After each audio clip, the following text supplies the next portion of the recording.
Assalamu alaikum. Que la paix soit sur vous. Avant de traiter de l'exhortation spirituelle, du côté du volet spirituel, permettez-moi en guise d'introduction de rappeler une évidence que j'ai déjà rappelée lors de ma dernière intervention sur l'importance de l'invocation contre les malheurs, les maladies, entre autres le coronavirus, et j'avais bien rappelé qu'il était essentiel et important d'utiliser les recommandations données par les experts sanitaires, les différents gouvernements dans le monde qui sont accompagnés d'experts afin de se prémunir, se préserver, préserver les autres. Placer sa confiance en Dieu, c'est une chose, mais placer sa confiance en Dieu en tant que croyant sans écouter ces recommandations, sans mettre en exécution les recommandations d'experts sanitaires, c'est simplement de la folie. Ce n'est que de la folie, permettez-moi de le dire tout simplement parce que même Dieu dans le Saint-Coran nous dit prenez vos précautions. Et prendre ces précautions lors des événements aussi difficiles que ceux que nous vivons, cela relève du bon sens, de la logique, de la maturité, de la responsabilité que toutes et tous devons avoir, et c'est comme ça que nous devons réagir. En se préservant, nous préservons les autres aussi. Et le confinement, le fait de rester chez soi, c'est une des meilleures manières, si ce n'est la meilleure manière, afin de diminuer ou même voire d'éradiquer ce virus qui se transmet entre les personnes d'une manière extrêmement rapide dans les quatre coins du monde. Si vous ne voulez pas, donc si vous ne voulez pas avoir quelque part dans votre conscience ici des morts, eh bien la moindre des choses, ce n'est pas un effort surnaturel qui est demandé, c'est de simplement respecter ces recommandations et de rester chez soi. La deuxième des choses, ici, c'est faites attention aux rumeurs. Vous savez qu'il y a des gens qui sont entrés dans des psychoses, dans des angoisses, dans des stress. Il y a des gens qui deviennent ils sont perdus. À cause de quoi? Eh bien, ce qu'ils voient passer comme message, comme vidéo, mensongère, calomnieuse, du n'importe quoi. Les complotistes sont sortis, les gens qui prétendent que c'est la fin du monde, comme si il n'y avait jamais eu d'épidémie ou de pandémie qui ont existé à travers les siècles qui nous ont précédés, à l'époque même du prophète. Allez, des compagnons ont été touchés et sont morts de la peste, de virus, de pandémie. Donc il n'y a rien de nouveau. C'est quelque chose de grave, c'est une réalité, mais on ne le dit pas pour apeurer les gens, mais pour que les gens prennent leurs précautions. Mais ici, il ne faut pas rentrer dans une psychose parce que nous, on se doit de rester calme, serein et surtout pas de vivre avec un esprit égoïste comme certains le font. Là, c'est place à la solidarité, à l'entraide, mettre de côté les querelles, les divergences, car on se doit de toutes et tous d'être unis dans ces moments difficiles qui demandent un effort ici venant de toutes et de tous.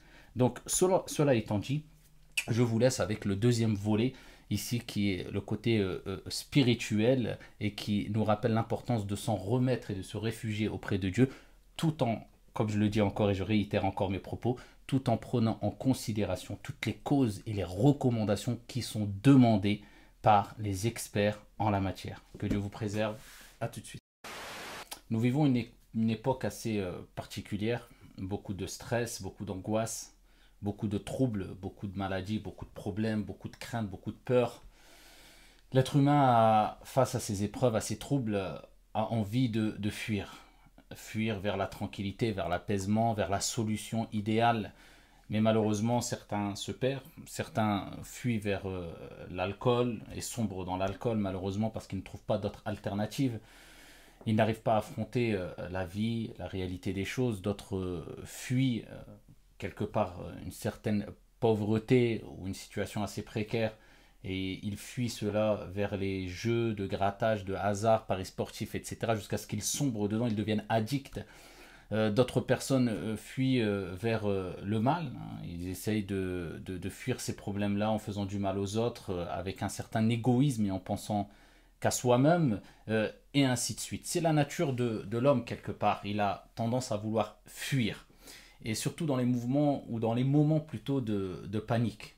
Et on le voit aujourd'hui avec ce qui se passe, hein. Certains vont jusqu'à fuir vers certains produits alimentaires en ne pensant qu'à eux-mêmes, d'autres pensent qu'à leur petite personne et leur famille sans se préoccuper des autres. Pourquoi? Parce qu'ils fuient la peur, ils fuient la crainte qui les envahit. Eh bien, ça nous rappelle un peu cette situation que Dieu décrit dans le Saint-Coran, une situation qui se passera au jour de la résurrection. Certains exégètes disent que ça sera au moment de la mort, mais la majorité disent que ça sera au jour de la résurrection. où l'être humain ne saura plus vers qui fuir. Il sera perdu. Et il dira Ayn al-mafar, où fuir? Et Dieu répond Kalla la wazar, ila rabbika yawma idhin il-mustaqar. Point de refuge ce jour-là. Et ce jour-là, vous devrez retourner vers votre Seigneur Tabaraka wa Ta'ala. Eh bien Dieu, à travers ses épreuves, à travers ses craintes, à travers ses peurs, lors de notre vivant, il nous rappelle qu'il est venu le moment de fuir avant qu'il ne soit trop tard au jour de la résurrection, car au jour de la résurrection, la réponse sera Kalla la wazar, ila rabbika yawma idhin il-mustaqar. Plus de fuite possible, plus de refuge possible. Mais fuir vers qui? Eh bien Dieu nous dit dans le Saint-Coran, et nous en tant que croyants, nous avons ferme conviction quant à ces versets coraniques. Allah subhanahu wa ta'ala nous dit de manière très simple Fafirru ilallah. Fuyez. Il ne nous a pas dit simplement partez, venez vers Dieu, vers moi, mais il dit Fafirru, fuyez. Il nous rappelle que quand vous êtes dans ces instants de panique, de crainte qui vous envahit, vous vous sentez tellement faible que vous vous sentez perdu, démuni. Eh bien, à ce moment-là, fuyez. Mais vers quoi? Vers qui? Fafirru ilallah. Fuyez vers votre Seigneur. Ça veut dire quoi, fafirru ilallah? Ça veut dire fuir vers ce que Dieu nous a demandé. Fuir vers les recommandations divines. Fuir vers la citadelle protectrice de notre Seigneur, notre Dieu. Eh bien, c'est fuir vers les versets de Dieu, où Dieu nous rappelle c'est ça, fuir vers Allah. C'est fuir vers ce que Dieu nous a demandé. Qu'est-ce que Dieu nous a demandé? Eh bien, Dieu, dans le Saint-Coran, nous dit Fafirru ilallah. Et fuir vers Allah, c'est fuir vers ce que Dieu t'a demandé de faire, particulièrement dans ces moments de panique. Et qu'est-ce qu'il nous dit, Dieu? Et entraidez-vous aux œuvres de bien et de piété. Ce n'est pas d'agir avec égoïsme. C'est fuir vers ce que le prophète nous a recommandé. Aucun d'entre vous ne sera un véritable croyant tant qu'il n'aime pas pour son frère ce qu'il aime pour lui-même. Fuir vers Dieu, c'est fuir vers ce que le prophète sallallahu alayhi wa sallam nous a dit aussi.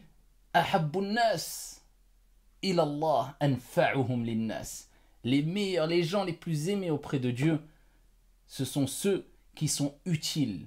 Pas pour les croyants simplement, les musulmans, pour les gens. Ceux qui sont les plus utiles pour les autres personnes, pour les gens. C'est encore, on voit le phénomène d'entraide, loin de l'égoïsme, loin de l'individualisme. Eh bien, c'est ce à quoi Dieu nous rappelle. Man kana fi hajati akhihi, kana Allahu fi hajati.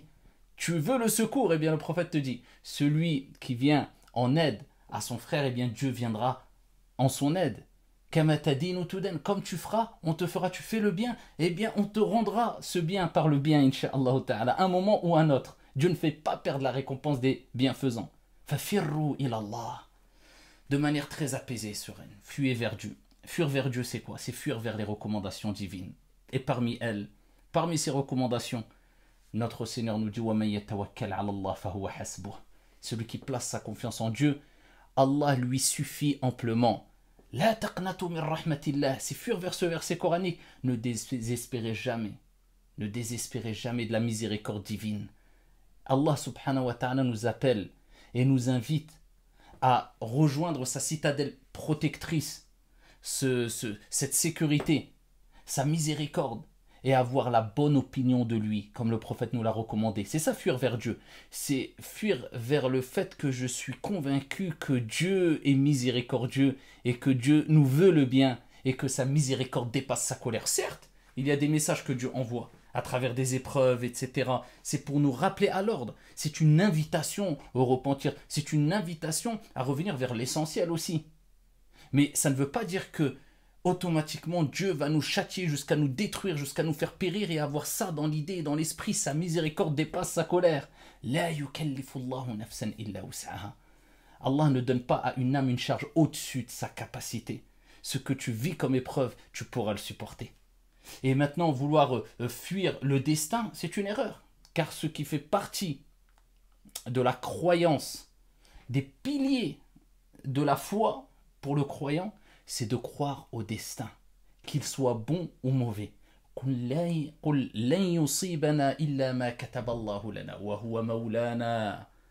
dit rien ne nous arrivera si ce n'est ce que Dieu a décrété, Dieu a écrit, a décidé.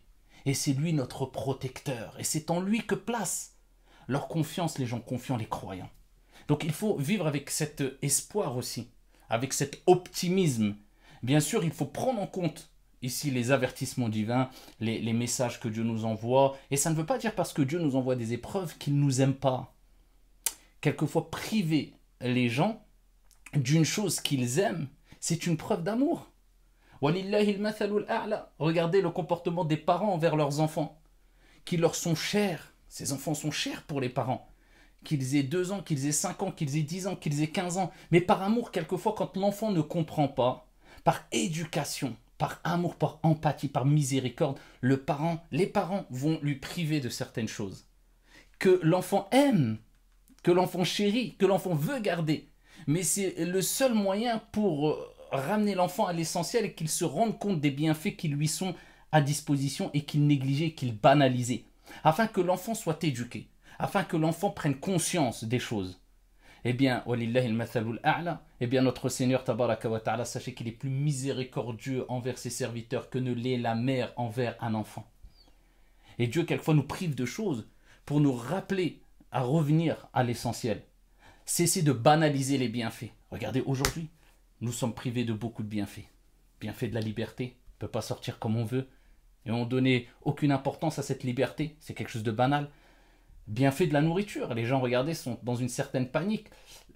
Vais-je avoir assez de nourriture, de provisions? Ne vous inquiétez pas. Allah Jalla wa ala huwa ar-Razzaq. Notre Seigneur, c'est le pourvoyeur. Eh bien, ici, on se rend compte du bienfait de la nourriture. Certains commencent à mesurer, à faire attention. Ah, faut pas trop gaspiller. Vous voyez? On pensait que ça touchait que des gens qui étaient loin et que ça ne toucherait pas nos propres petites personnes. Et ça nous permet aussi de ne pas oublier ceux qui vivent ça depuis des mois, des années. Bien qu'on y pense, je ne dis pas cela. Mais quelquefois, il est bien qu'on soit privé de choses dont d'autres personnes sont privées depuis longtemps pour se rendre compte de ce que vivent d'autres personnes. Regardez combien de bienfaits dont on est privé aujourd'hui. Les mosquées sont fermées. Eh bien, ici, comme il est dit, La ya'rifu qadra ni'mah illa man faqadaha. On ne connaîtra la valeur d'une chose vraiment, de cette valeur, on lui donnera vraiment de la valeur à cette chose que lorsqu'on la perdra. Et Dieu nous rappelle aussi quelque part que l'adorer, ça se mérite, c'est un honneur, c'est pas une corvée. Vous avez vu, quelquefois, on a tendance à se plaindre quand on s'occupe, je sais pas, de l'entretien d'une mosquée, ou je parle pour moi le premier, hein, ou alors de s'investir pour faire le bien aux gens, ou bien, eh bien quand on est privé de ce bienfait d'aider autrui, de pouvoir aller à la mosquée pour d'autres personnes, d'autres confessions, d'autres choses aussi, hein, eh bien c'est à ce moment-là on se rend compte, on se dit ah ouais, c'était quand même un sacré bienfait. Mais il a fallu qu'on en soit privé pour s'en rendre compte. Donc c'est un message, c'est un bien quelque part. Sinon on serait perdu, on serait noyé dans la banalisation des choses. Et on ne cesse de le dire. Et c'est pour ça que c'est un grand bien. Je pense que c'est un des plus grands biens. C'est pour cela que lors des épreuves, particulièrement les épreuves que vivent beaucoup de gens, hein, particulièrement aujourd'hui, la maladie. Eh bien, si on n'était pas malade, comment voulez-vous qu'on se rende vraiment compte du bienfait de la santé? Et Dieu nous dit, le prophète sallallahu alayhi wa sallam nous dit, Ni'matan, 2 grands bienfaits dont beaucoup de gens sont ignorants, insouciants, se font avoir, sont négligents. As-sihhat wal-faragh, la bonne santé, et ici, le temps libre. Donc ici, c'est des messages divins. Il ne faut pas le prendre comme ce qui nous arrive dans la vie, comme impérativement une colère divine qui s'abat pour nous détruire. Ça peut être dû à une punition divine ou une colère, mais cette colère est toujours accompagnée de miséricorde et de bien. Ça, il faut le savoir. Dieu ne nous veut pas du mal. Dieu nous veut du bien. Ça, il faut le comprendre. Et c'est pour cela que Dieu, je terminerai avec ça, quand il parle des épreuves dans le Saint-Coran, et tout le monde vit des épreuves, musulmans, non-musulmans, agnostiques, athées, chrétiens, juifs, peu importe. C'est ça, c'est comme ça. La vie, elle est comme ça. Et c'est ce qui nous renforce, c'est ce qui nous permet d'aller plus loin, c'est ce qui nous permet d'avoir plus d'expérience, etc. Eh bien, Dieu nous dit وَلَنَبْلُوَنَّكُمْ بِشَيْءٍ مِّنَ الْخَوْفِ.